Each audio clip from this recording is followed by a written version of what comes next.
Well, ladies and gentlemen, we are live. For those of you who are gonna tap in here in just a moment, I am running a little behind right now, but you guys are in for some heat this morning. We're gonna be talking about a lot of football stuff, playoff stuff, just in general, and just a lot of. It's gonna be a lot of fun here this morning.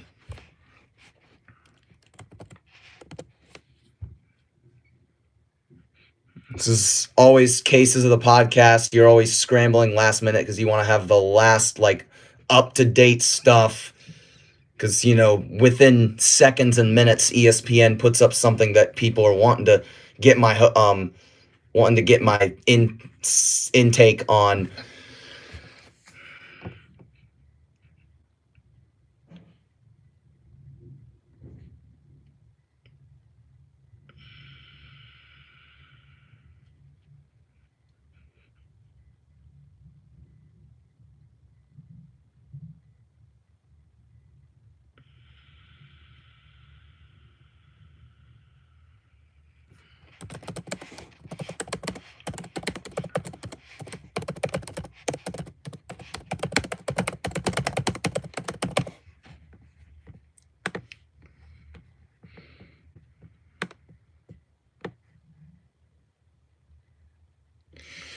All righty, here we go. Welcome, ladies and gentlemen, back to the Reflection and Projection for Sports podcast with Simon Burtz. We thank you all for taking an hour out of your time and tuning into the show, where today we will be reflecting on and projecting 4 pieces of sports news, 3 different sports, because football is so big right now, entailing it's going to be practically 3, 4, if not 5, I don't know how to count, of the biggest things happening in the current world of sports. So now, for you people coming onto the show, we got a joke now. What do the receivers say to the football? I'll catch you later. I'll laugh away as I get into the first topic. Okay, so the Detroit Lions will be missing the playoffs for the first time since 2022, but it sure feels longer than that despite their long playoff victory drought. So, the first thing I want to say about the Lions is that coming into the season, I didn't expect such a struggle. And it's been a wild surge throughout the whole league for not just the Lions, but for a lot of teams. And you've got teams that haven't been in the playoffs in a while, or at least fighting for a playoff spot for the first time in a while, or teams that didn't make the playoffs last year that are going to make it this year, like the Seahawks and the 49ers. We're going to get to the Seahawks-Niners game later. Holy cow, the stakes for that game are incredible. And yeah, thanks to that wild Niners-Bears game last night. So, to this point, when we're talking about the Lions, so they started 5-2, winning 4 in a row after the loss to Green Bay in opening week. And then, after going 5-2, they end up going 3-6. So, here's the thing. Now you really get into the divisional aspect of things. They've lost to the Vikings twice and the Packers twice. And we all know that division losses hurt more than basically anything. They have just the inability to execute in the critical moments. It's explaining the disappointing season they've had. So I know I was with my family for Christmas. I wasn't quite watching the NFL. Just going into the NFL, I was just seeing the games, how it's been playing out this season. It really hasn't, just looking at the Christmas games ahead of time, it's like these games are not going to live up to the expectation. Some of them kind of did. I'm not going to lie, but when I got up Friday morning, driving on the way home, I was like, oh my goodness. Like, the Lions, all of a sudden, they had a good record. We all knew that it wasn't their best season, but we didn't think it was going to go down this hill in a matter of 2 to 3 weeks. Because now they're 8-8 and completely eliminated from playoff contention. So here's the next thing I'm going to talk about. It's the game with the Vikings and the Lions on Christmas Day. Dan Campbell said it in the press. We turned the ball over 6 times, and that's how we lost. I cannot explain one game. There's really no game you can think of where a team turns the ball over 6 times and you win the game. More importantly, Goff had 5 turnovers, 3 fumbles, and 2 interceptions. My points here are, you've got this chance to make the playoffs. Even though you haven't been on your best run, you've still got a chance to make the playoffs. Maybe take advantage of it. And then this is what they come out with. A 23-10 spanking because of turnovers and lack of execution on both ends of the field. Both sides of the ball. And might I say, and here I've got a couple examples here of this inability to execute. So first off, you've got the play with Jordan Addison taking it to the house for 65 yards. So if I had to make a bold prediction here, I kind of know what happened on that play. The defensive backs were so focused on the small things as opposed to the big things. It looked like, so when I was watching that play, it looked like the Lions were pointing at the Vikings offensive line saying, "Hey, someone moved, someone moved." The ball had 1 second later, the ball was snapped, and as the play is going on, they're still pointing and focused on those little things. So, might I say, that could be a reason why that touchdown happened.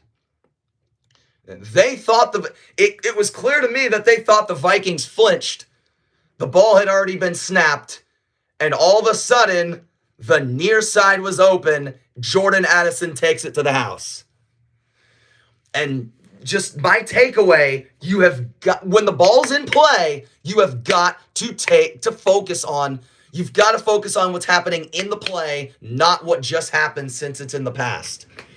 It's like the potential false start. It's in the past. You've got to move on from that. It's just these critical moments. It's so vital to your success, the ability to, well, not just experience those moments, but to move on from it. You've got to be able to quickly adjust and get to the play as soon as it happens. It's just, it was clear that the Lions were just not paying attention there. And those types of plays are what stick out to me. And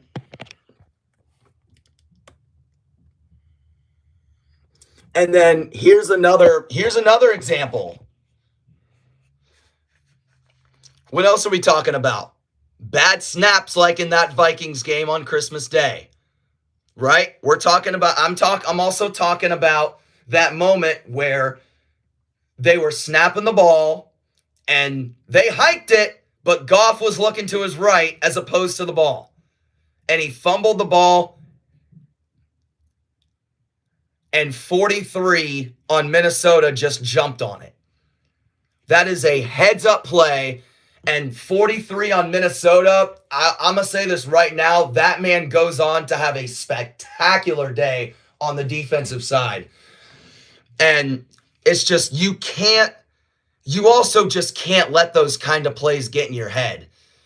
Especially if there's like Lions,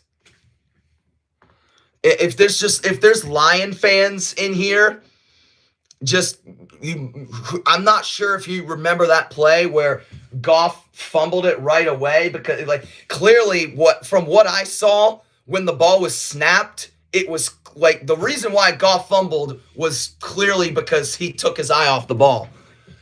And that is a common cause of these turnovers, especially when you're looking at fumbles.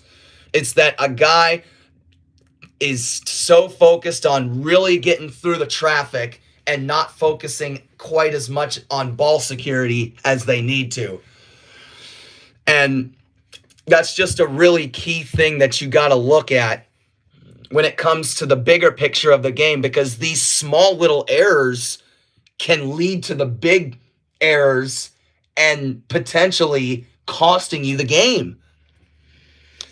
And just, I would say just the problem overall for the Lions, I feel like it's just been a mix of things. Even though they have the Lions have some of the most talented players in the league. Amon-Ra St. Brown, Aiden Hutchinson, just some of the most talented guys. And so even though the Lions as a team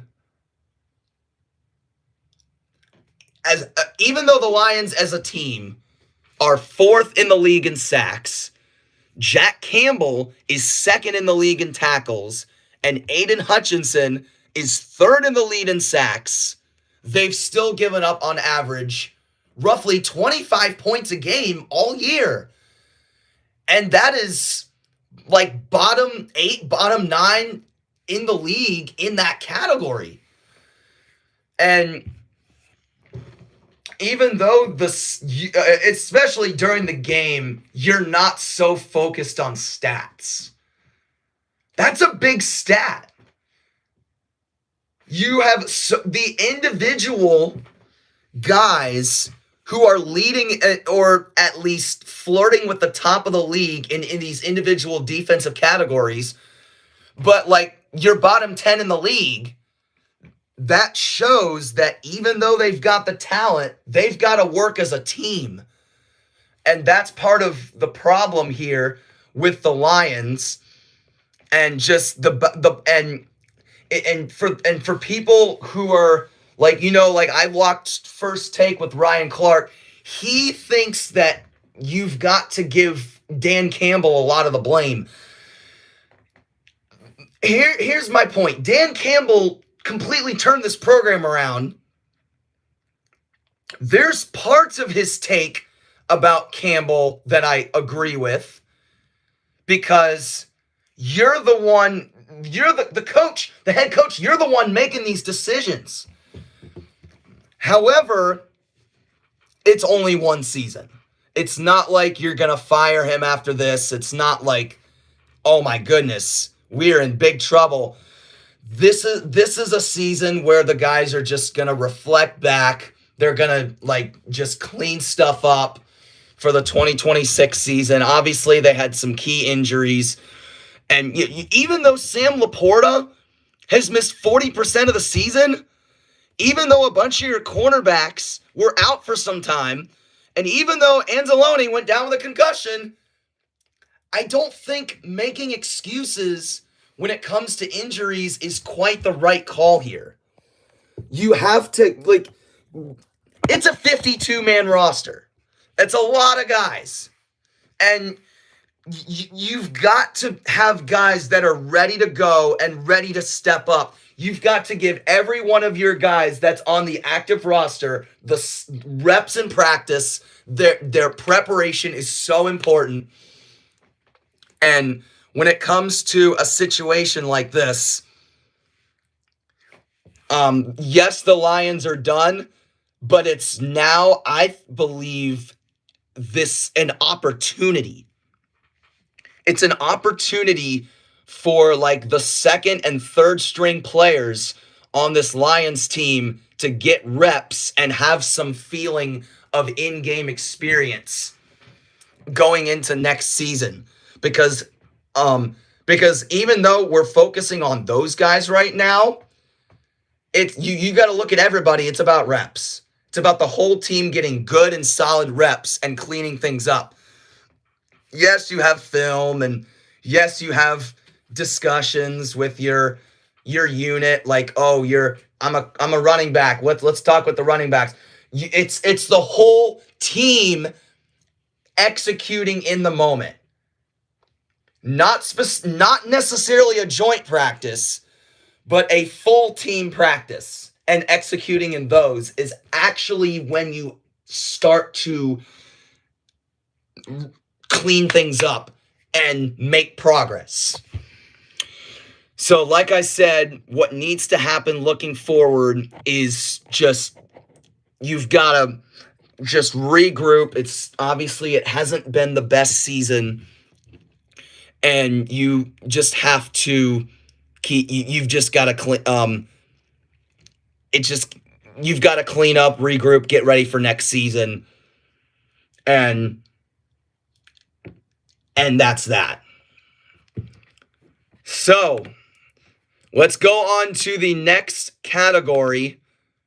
The Spurs have beaten the Thunder for the third time in a row, and all three of these wins occurred in a time span of just 13 days.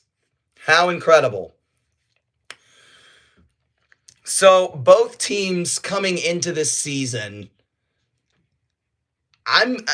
okay. I was like, okay, OKC's going to be good. Yes, injuries can be a factor, but they were much bigger of a factor than I thought they were. San Antonio's surprising everybody right now.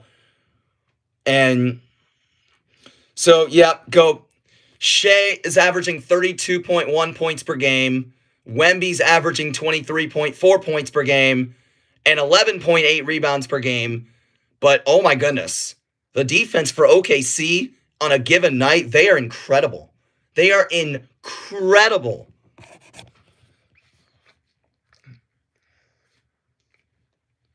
So the big thing I want to highlight here is the infamous comeback. Once, it was De'Aaron Fox and Wemby injured, it was like, okay, the season's over. Let's just focus on next season. They're back now, and look at this. They just beat the Thunder 3 times. The best team in the NBA by far. You can't take that for granted. And I think so now the next thing to look at is the way I'm going to try to predict here the way each of these teams are looking at these games.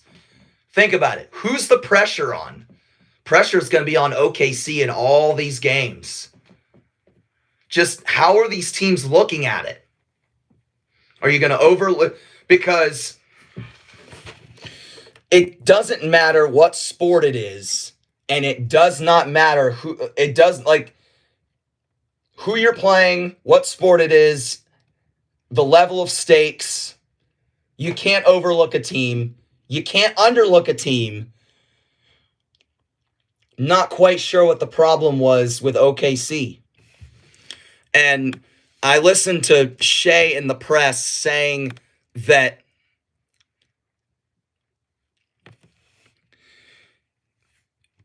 you lose whenever a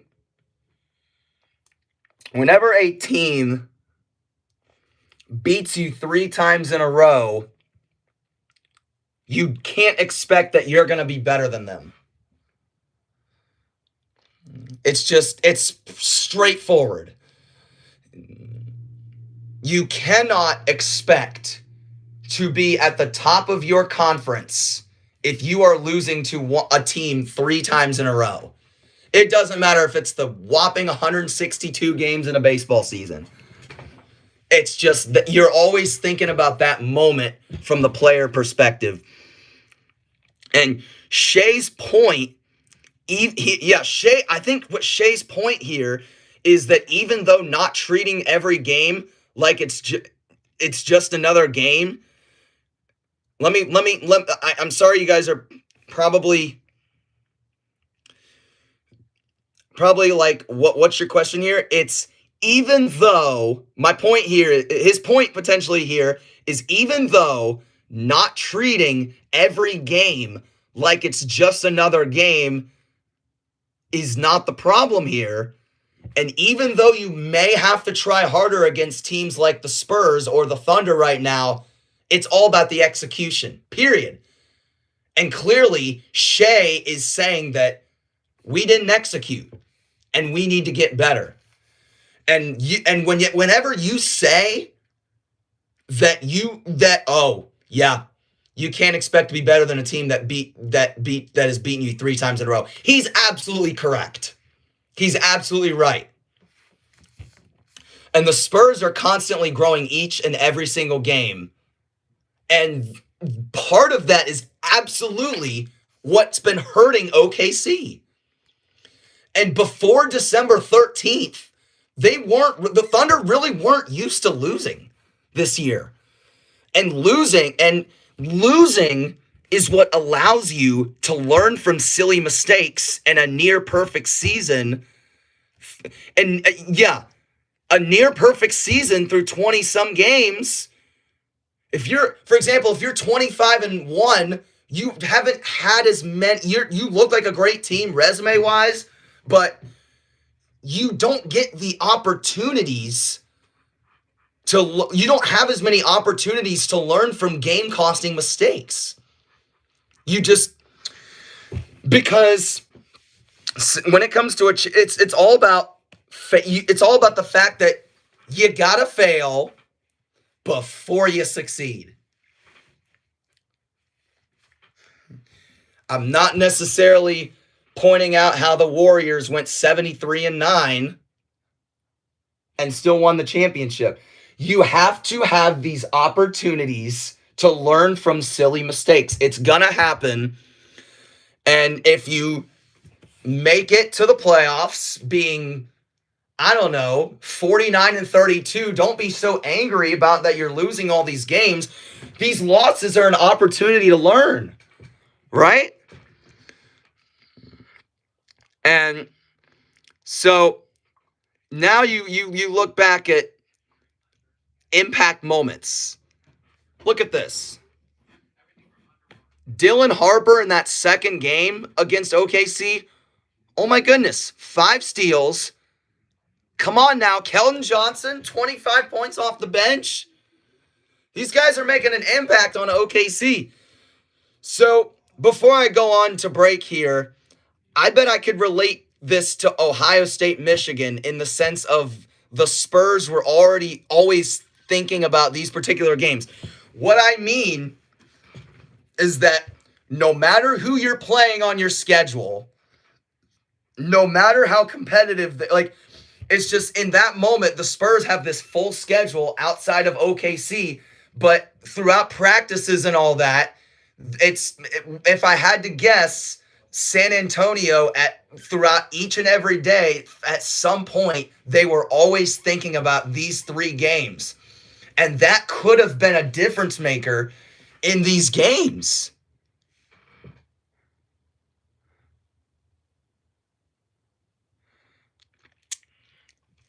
And you have to consider that sometimes that's not the best strategy.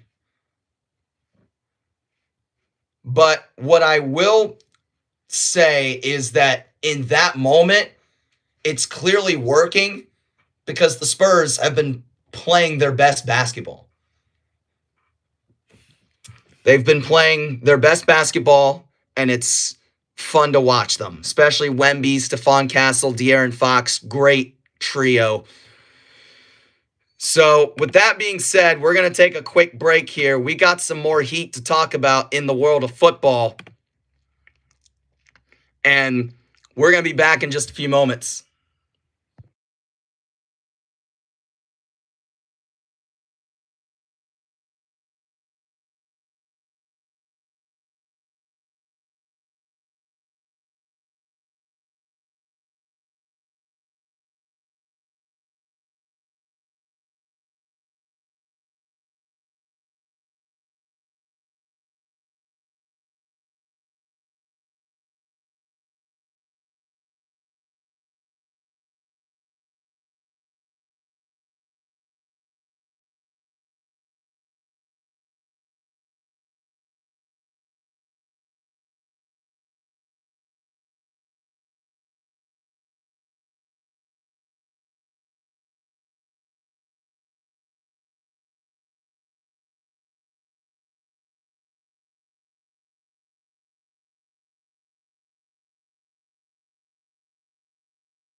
All right, ladies and gentlemen, we are back here for the second segment of reflection and projection for sports. So, the next topic here is Kyle Whittingham signs a 5-year deal to become the new head coach at Michigan, replacing Sharon Moore, who was fired for the scandal involving an inappropriate relationship with a staff member. Very just wild story. Like I talked about on the last podcast, good Lord, when the news came up, I was just like shocked out of my mind. So, Whittingham, as a head coach at Utah, he was a very successful coach, had a 177-88 record. He is the all-time winner in the program, and Michigan has had a couple of years that they don't want to remember. Well, in terms of the perspective, if you're looking at the perspective of the students just grateful to be there, then that's a great perspective to have. But overall, Michigan has not had their best last couple of seasons in football. And these seasons are obviously outside of their normal reputation of constantly being in the top runnings and flirting with the top teams in the country in college football. So I think this is a fantastic hire for Michigan. So I think the kids really need a good coach in their career. And Sharon, I think with what had been going on, especially that there had been rumors going around campus throughout the course of the fall about this. You want the kids to have a good coach in their career. That's really important because especially if you've lived football your whole career, you're most likely going to feed off of what your coaches taught you and that's what your like main philosophies are going to be and stuff like that. So obviously another good trait here, Whittingham is used to winning. And then it's just also very good to have a coach coming in who is in Whittingham's position. Because when it comes to a school like Michigan, who is usually in the top 25, you've got to be able to, it's just the resume. It's not, however, it was the resume forever. What determined where a coach was going to go or that kind of thing. But now you got this whole transfer portal era where it's now more about the connections and the people. All right. And so that discussion brings me to the fact that if at least 4 to 5 Utah players transfer to Michigan with Whittingham, I wouldn't be shocked. Because that's what this day and age is. You know, go back in the day where you had to sit out a year when you enter the portal. Now you can just transfer whenever you want and play that next year. It's a whole different era. And I feel like it's taking away that sense of you've committed somewhere for 4 years and you're going to be there and take back the memories. I mean, you're always going to take back the memories, but a lot of these college athletes they're ending up in a new school every single year. And now the importance of being a head coach is more important than ever now, because the portal, I mean, when it comes to it, coaches have individual things here and there that they're always wanting to get better. But the change in era when it comes to the portal, that affects everybody. That's affecting everybody. It's affecting everyone in the country that is the transfer portal. And being a good head coach, not just that, but being able to adjust quickly. dealing with a whole new group of players. Some depending on the school, you're sometimes dealing with a whole new group of players every season, regardless of the sport you're in. And you're dealing with college kids who are, yes, responsible, but their brains aren't fully developed yet. And so I'm gonna give an example here of what I think is a good coach. Clearly, Sharon Moore is not the example of a good coach. Because when you're the head coach, the kids are on and off gonna have, like, they're gonna be thinking about your reputation and who you are as a coach, because they want to have a good experience. Not only that, but you want to know good things that the players are going to take out of the experience.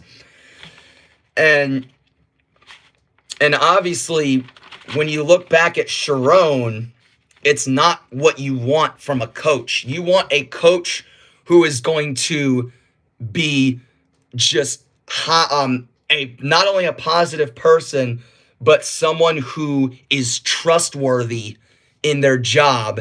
And you want somebody who's, like I said, used to winning, but you absolutely need a good coach. You want a good person, a trustworthy person. You want to be able to feed off of what a good coach, as opposed to a rough coach, is saying. And now just the next discussion here is, what do I think this is going to do for Utah going forward? So it's Whittingham. I think it's definitely going to hurt Utah. But being a top 25 program, at a consistent rate, I'm not too worried. I think they're going to find someone who's going to be a great coach, a great replacement. I think Utah is, the culture's still going to be great there. I think they're going to have another great season. They're going to consistently be a top 25 program, because lots of top 25 programs, it's very hard for them to go down. Look at Georgia. They haven't gone down in off the top 25 a ton. Bama has had some rough years here and there. They haven't, it's not, what I'm talking about is like being a top school and then being out of the playoff picture for several years. And Bama and Georgia have not been that quite yet. It could happen, but with the way Bama and Georgia are playing right now, I highly doubt that's going to happen. And I think that sort of trend with Utah is going to sort of connect to I think is going to happen, what is going to happen, in my opinion. I think Utah is going to stay as good and competitive as they are. And I'm really excited to see whatever the new coach at Utah is going to be like, and what they want goals and stuff to be. So, yeah, it's a big topic. Obviously, this is the second coaching change for Michigan in the last 4 seasons, just not very long. And before I go on, I thought it was funny. I'm an Ohio State fan.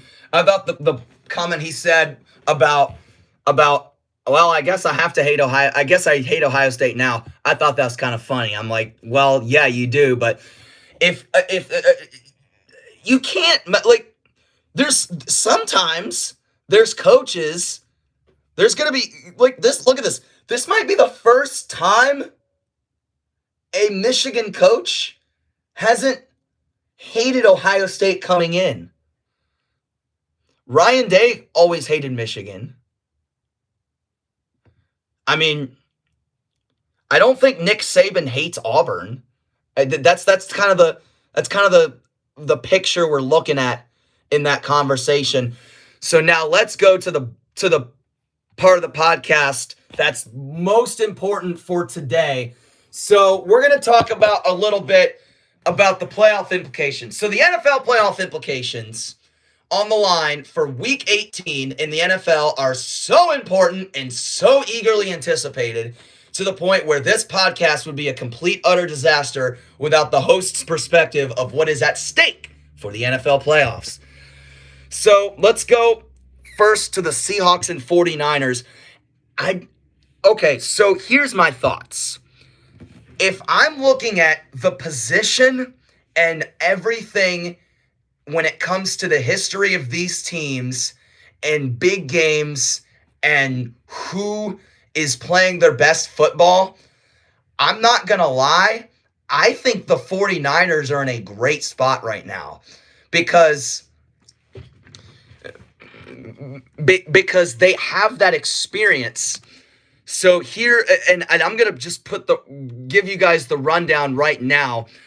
Obviously this rundown for the Seahawks-Niners game is obviously going to dwindling it down is going to come down to what I'm going to say at the end, which is going to be my prediction for that Saturday night game.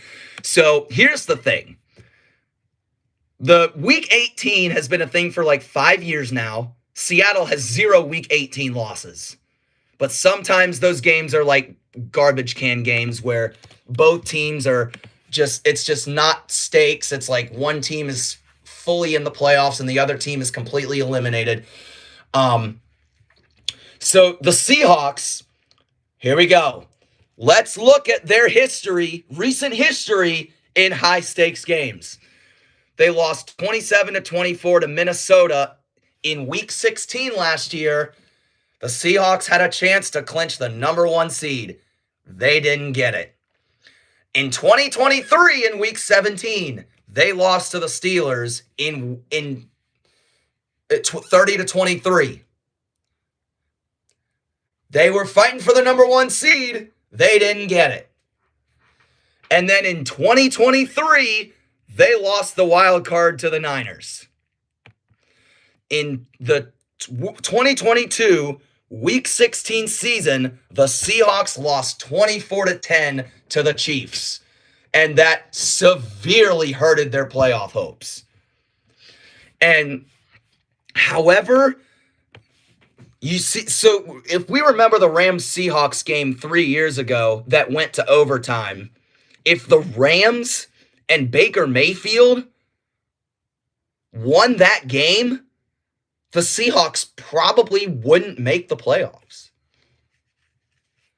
It would have been a total different story, and 2 teams as opposed to only 1 would have gotten in the playoffs.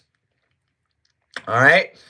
And so I think it's all about, I really think the overall experience in these high-stake, big-time games is such an important factor, and I just think that all these losses that Seattle has endured in these big moments could determine this next game, because this is a high-stake game. Not necessarily out of the playoffs, but the chances they've had to like clinch the number 1 seed and all that, they have not ended in their favor at all. So let's go to the Niners now. They are 2-3 in Week 18 games. Last year was a down year for the Niners with injuries. It was just not their year. So last year they made it all the way to the Super Bowl and lost to KC in 2024. I'm not gonna lie, it was a great game. It's just the Niners just unable to get it done in the big game. Made it to the NFC Championship in 2023 and got blown out of the water by the Eagles. Made it to the NFC Championship and lost a thriller to the Rams in 2022. They have the experience. However, like I said, they cannot get it done in the big games. However, it isn't about the playoffs itself. The other thing to note here is that these are 2 teams who are also in the mix for a ring this year, the team, listen in on this, the team with the top seed and or who has gone farthest in the playoffs from the NFC West in the past 4 seasons has not been able to win a ring. So if the team who wins this Saturday night regrets having the number 1 seed, I wouldn't be surprised, even though having the number 1 seed is home field advantage and a first round bye at the end of the day. Regardless of how successful I am in the playoffs, I still want that number 1 seed. But if they're not incredibly happy about it, I won't be too shocked. And still, I think it's about the experience at this point. It's going to come down. I think it's going to come down to experience at this point with the Seahawks and Niners, because you've got 2 teams who are playing great football right now. Great football. And so in these high stakes games, and who has been able to win high stakes games despite not winning the Super Bowl is, I think, what it's going to come down to.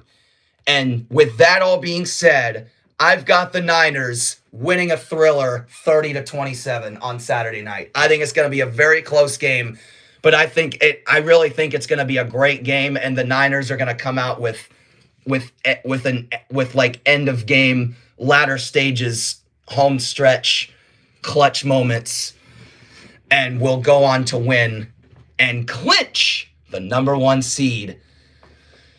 It's kind of crazy how, and just an FYI, it's kind of crazy how the Rams are not able to get the number 1 anymore. They've been a great team. They're on the window of potentially winning a Super Bowl this year. Now let's go to the other Saturday game. So with the Panthers and the Buccaneers. Okay.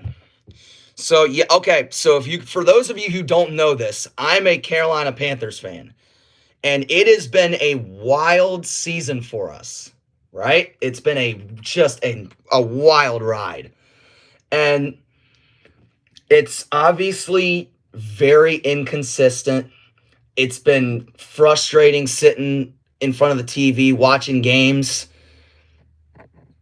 You win this game, you lose the next. You win this game, you lose the next. It's a seesaw, man. The vocabulary word that I am going to pull out for the Carolina Panthers season, especially from mid-October to the end of the year, is the word seesaw. Because we're winning games, but we're not winning. We're 8-8. But October 19th was the last time we've won 2 games in a row. It's incredibly disappointing. And it's amazing how we're still in it. But now, if this ends up being a close game on Saturday, I'm going to be nervous, but not as nervous as I sometimes am. Because the Panthers, in close games, and when it comes to comebacks, have shown that they are able to pull out on top. I mean, 17-0 against the Dolphins. They came all the way back in that game. They were down quite a bit to the Falcons. They came back and won that game. They played the Rams. They were kind of down here and there. They came back and won that game. And the Bucs were up on them, and the Panthers still found a way to win. I'm incredibly impressed with the Panthers when it comes to their resiliency and completing comebacks to win games, because that's huge. That's a huge strength to have. And the other big thing that is a compliment is Carolina's defense. Oh my goodness. Even though J.C. Horn's the only Pro Bowler, I'm overall impressed with our defense. Moehrig, Roseboom, Porn, Mike Jackson, Nick Scott, little bit of everything. Derek Brown. Our defense is really coming together now. And it's just so much fun to watch, because especially after you're watching a Panthers team who has had the worst defense in the league for so many years. I don't know about, but not so many years, but years and like at least half a dozen years, our defense was easily the worst in the league. And yeah, you're probably saying to me, don't forget about the Bengals defense. It's just a Panthers thing. It's just, you guys know what I'm saying. So now let's go to the other side. Our inconsistency, I don't enjoy it. And the biggest concern, execution-wise and result-wise, is that even though we're in it, we've lost 2 to the Saints. And that is totally unacceptable. Because divisional losses like that decrease your playoff chances significantly. And I'm not kidding. It's like you can beat all the Rams, Packers, Falcons, Cowboys, Bucks. You can beat all these amazing teams, but you can't beat the Saints, who are the worst team in your division. Part of that could be a public humiliation thing where you're just not thinking about it. You're so happy that you beat a good team. Starting now, we need to get away from that. It just doesn't work. That doesn't mean lose to the good teams and beat the bad teams. It means beat the good teams and beat the bad teams too. Because I need consistency. I like consistency. I don't like inconsistency very much. And like I said, divisional losses will decrease your playoff hopes, which really concerns me. Let's go over to the Buccaneers real quick. They started off hot at 6-2. They've lost 4 games in a row and are now 7-9. Bucks, I'm not going to lie. What's going on right now? You guys started off as one of the best teams in the league, and in the first few weeks, Egbuka was looking like he was going to be one of the best rookies we've ever seen play. Baker Mayfield's resume in high-stakes games is up and down. He did lead the Bucs to the playoffs the last couple years. However, like I said, we look at that last month or so when it comes to the overall execution in the Bucs. When you look at that, when you look at the Bucs the last month, do you really think they deserve to make the playoffs? With that being said, look at every single NFC South team. You are looking at a full 4-team division. You've got 0 teams in there who deserve to make the playoffs. Worst division in football outside of the NFC East. The NFC South is the worst division in the NFL. Most inconsistent, absolutely, in the NFL. And now another Baker Mayfield, let's keep going with his stats. He went 2-4 in the last 6 weeks of the 22-23 season. Let's go back to 23-24, 24-25. He led his team to the playoffs. However, even though I said that in the Seahawks-Niners game, that experience is what's going to be, it's going to be what it comes down to in terms of winning. I think in that game, it's going to be a mix of experience and who is playing their best football at the moment. That's just one of those games where the experience is not insanely high. That's one of those games where whoever's going to play their best football and whoever's going to have the least mistakes is going to come out on top. So how do I feel as a Panther fan? I'm up and down. I'm like a clear seesaw right now. I just want to say a fun fact here. After we beat the Packers, in my mind, I was thinking, oh, we're going to lose to the Saints because we've been doing that a lot of the season. And then after beating the Rams, I was like, yes, we're going on a bye week, but I just don't think it matters. I think we're still going to lose to the Saints Because look at what we've been doing over the course of the season. We've been winning an amazing game and then next week losing to one of the worst teams in the league. So it's obviously very frustrating. Inconsistency is something that I just don't love. But it's part of the learning process. The Panthers haven't been competitive in a while. They're looking to get their first playoff spot since 2017. It has been a rough period for me as a Panther fan. Like, it has, there's just been times where I was like, I can't watch the Panthers, man. It's too much for my mental health. It's not the case this year because we're actually good and we're actually winning games. However, the other thing I'm going to say is that the bottom line is with us losing to those bad teams and beating those good teams, it doesn't matter what game we're playing. I can't guarantee us a win. I really can't. And I think that's going to be the case for a while where the Panthers are going into a game against the Raiders, for example. I still don't know if we're going to win because look at who we also lost to the Cardinals. Come on. I mean, we weren't on the playoff picture back then. But still, I don't like losing to bad teams. I would rather lose to good teams because you learn from them, especially if you play better. If you play better, you learn from them. If you go in there and if I watch the press and like with JJ Redick, it's because we don't care enough.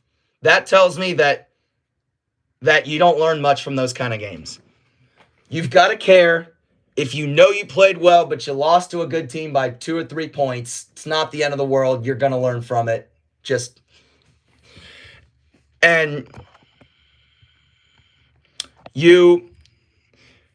So now to conclude the podcast, how this year has been unpredictable around the league.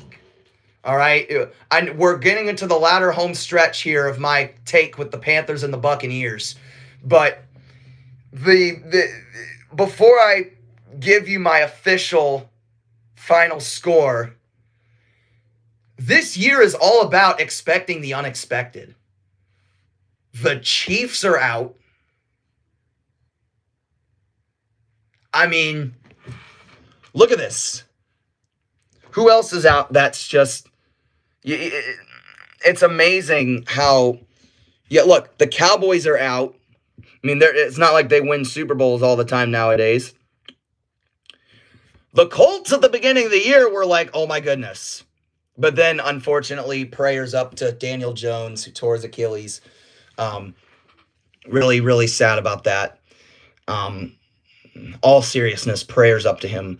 But you look at, oh my goodness, the Colts are going to make the playoffs, but now they're not in. It's just incredible. And if you told me in August that the Broncos were going to be where they are now, I would have said, what are you talking about? That's literally an example of what the definition is of the 2025-26 NFL season.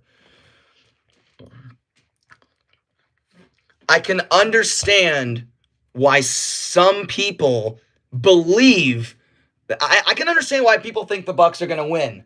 Oh, well, yeah, Baker lately, he's in those big games where you're getting into the play, when you have the opportunity to get into the playoffs, he's been executing.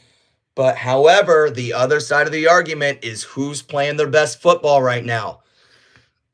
And Carolina looks like the better team right now.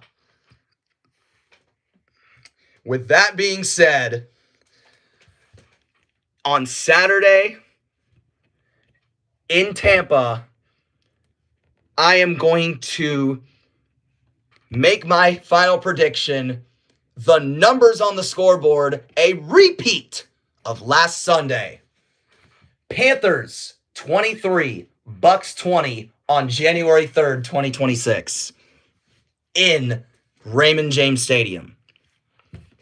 I think it's just I know that it's just up in the air for both teams. You're obviously looking at a full division of teams that's like, oh my goodness, you're looking at all four of these teams and just none of them deserve to get in the playoffs. It's divisions, man. Someone's got to get in. So I think our guys are. It's just a see. It's also I always think of the concept of our seesaw this year. It's like, oh, so we didn't win this past week. Okay, I think we're gonna win this next week. It doesn't always work that way, but it seems to be that's what the case is throughout and what's been happening throughout the course of the season.